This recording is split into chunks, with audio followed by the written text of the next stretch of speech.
Hello, my name is Ravi Agrawal, and I'm a senior at John P. Stevens High School. Today, I approach you with a novel cure for the hepatitis C virus. There are 170 million people living on this earth with HCV.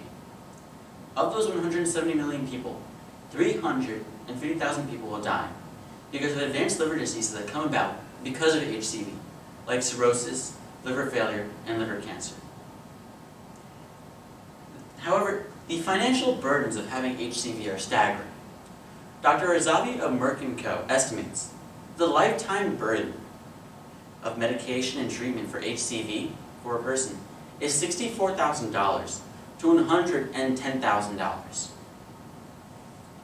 Current therapies like osipavir, sofosbuvir, pegylated interferon, and ribavirin only treat specific genotypes of HCV, and in doing so, they induce negative side effects, like anemia, severe memory impairment, rashes, and potential death.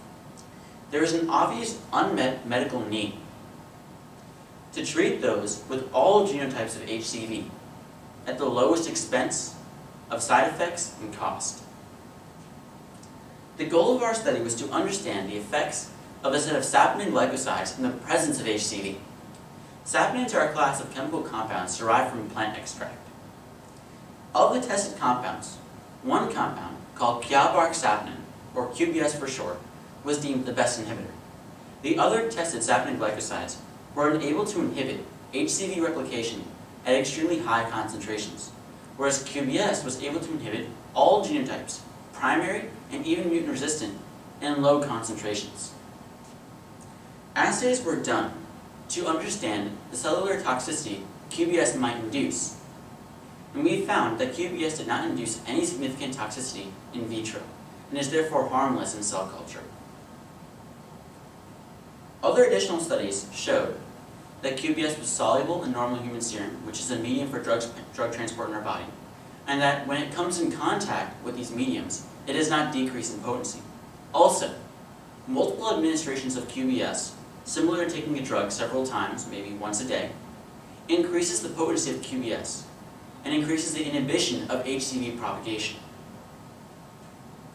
However, past the science, there is an example of the real world. 15% of Egypt has HCV in the 4 genotype. Tolopravir, which can mitigate HCV at best, costs $64,000. The average family income of an Egyptian family is $3,700. Expensive therapies are ineffective if they cannot reach the hands of those who they were made to affect. Thus, an economic assessment of QBS was absolutely necessary in light of the circumstances of current therapies. In doing so, we found one thing.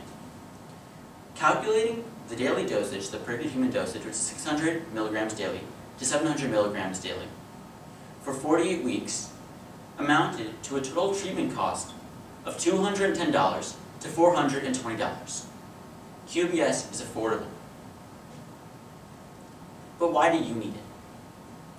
QBS inhibits HCV replication very well in all genotypes, without inducing significant cellular toxicity. It is soluble. It does not decrease in potency in our body. And most of all, it is cost effective. We recommend saponin for further research and for standardization and optimization of a treatment that can affect everyone who suffers from different genotypes of HCV for the lowest cost.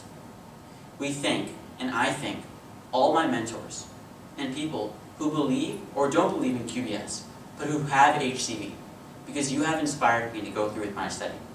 Thank you.